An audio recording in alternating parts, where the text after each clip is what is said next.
Buenas tardes, estimados colegas de todo el Perú, a nivel incluso internacional. Siguiendo con el desarrollo de este diplomado práctico de técnica de litigación oral, hoy día tenemos por segunda vez, a pedido del público, de los colegas, al doctor Edward Álvarez Lara, que es el coordinador encargado de la maestría de la Universidad de San Martín, abogado litigante, magíster en Derecho, conferencista a nivel nacional e internacional.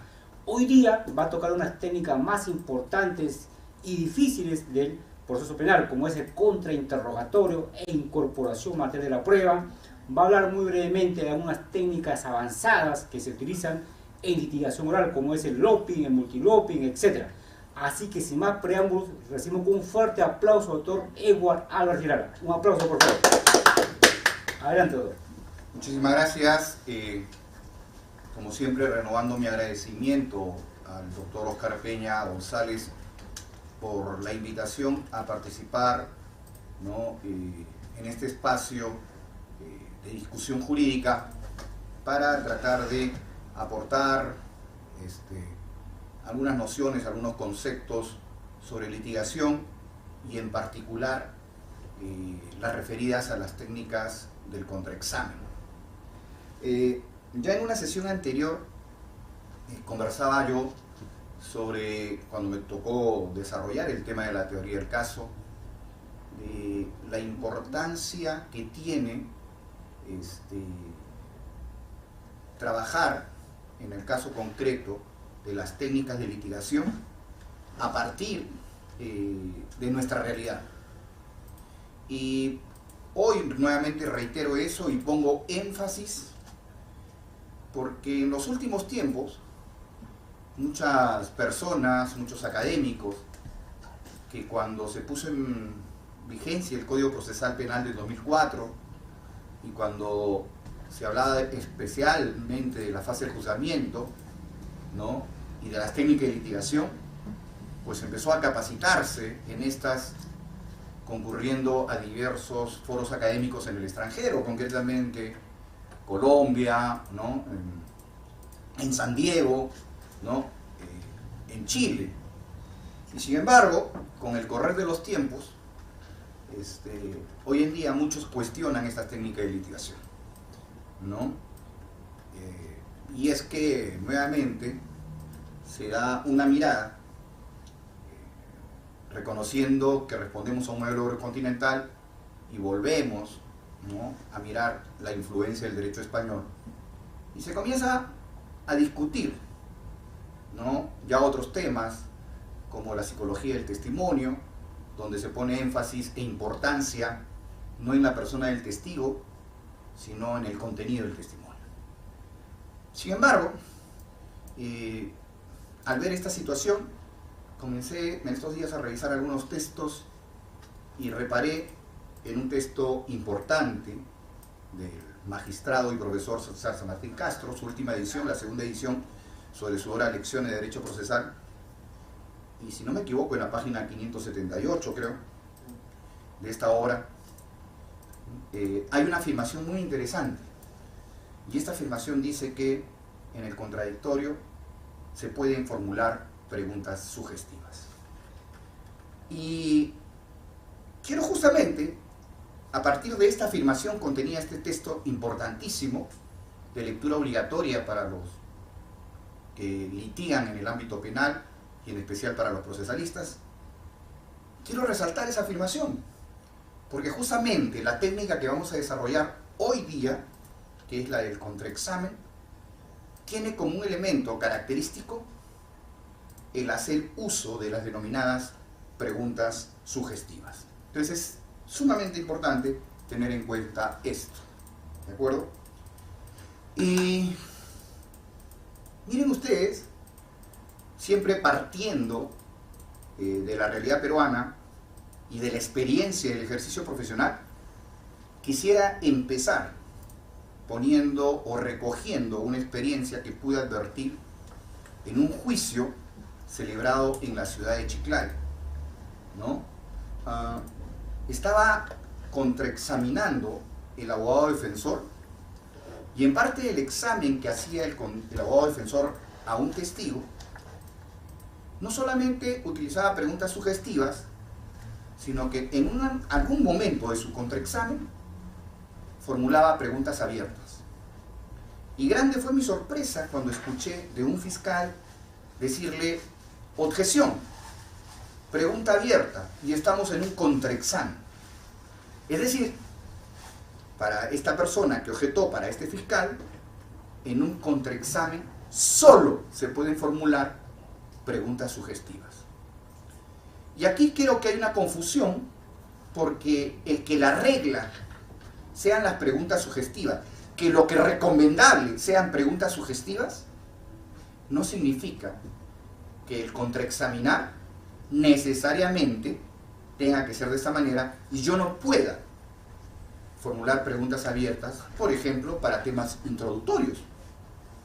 En consecuencia, creo que hay un tratamiento muy diferente, como lo dije anteriormente, en las distintas, ¿no?, sedes judiciales donde se llevan a cabo los juicios y donde se aplican las técnicas. Y entrando al tema, empecemos por una noción de lo que es el contraexamen, ¿no?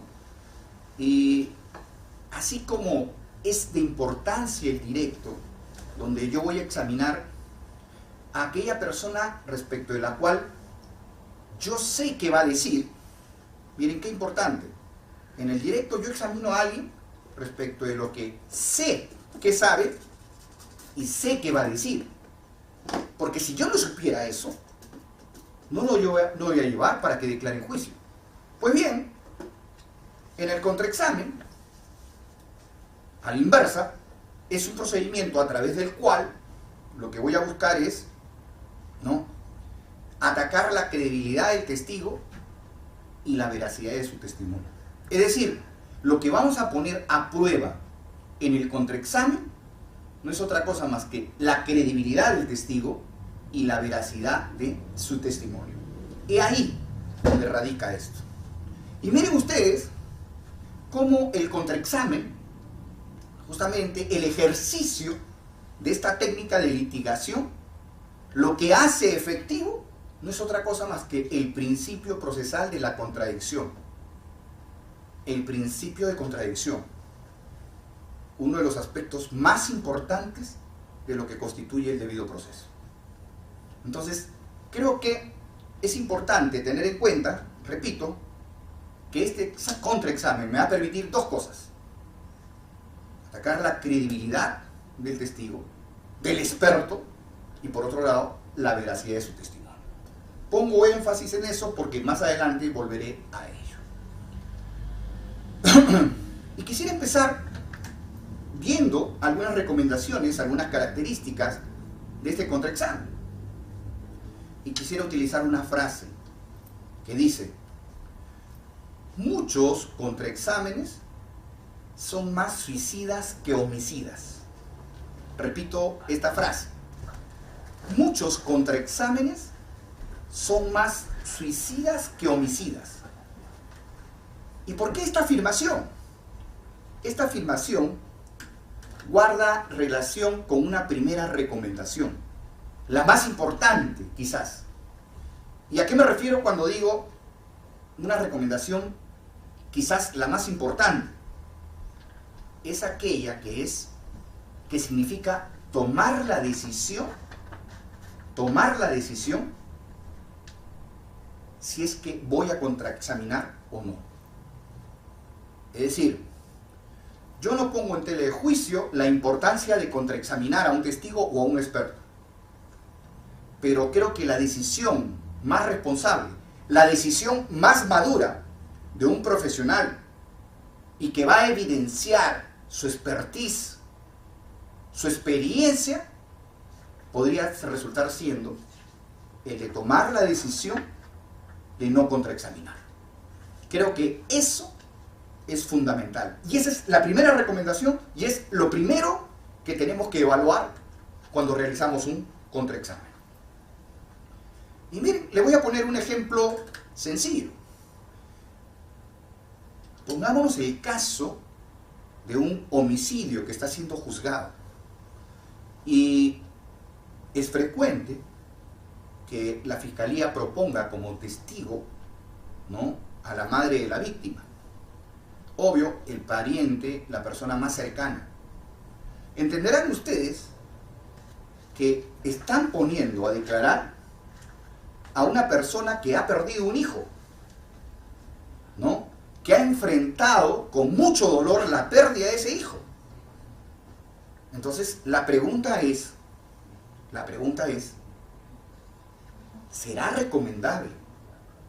¿Deberé yo, ante una situación de ese tipo, ¿no es cierto?, contraexaminar a esa madre para hacerla ver como una persona que no tiene credibilidad, como una persona que está mintiendo, evidenciando que sufre un gran dolor por la pérdida de su hijo? Está claro que a nadie con la expertise suficiente se le ocurriría contraexaminar a esa madre, ¿no?, que ha perdido a su hijo y que ha ido a deponer como testigo, como el familiar más próximo. Este ejemplo, obvio, bastante evidente, quizás bastante duro, lo que trata es fundamentalmente de ponerles de manifiesto que la técnica del contraexamen no es una técnica que yo la tengo que realizar inmediatamente terminado el directo de la parte contraria. No, sino que es una técnica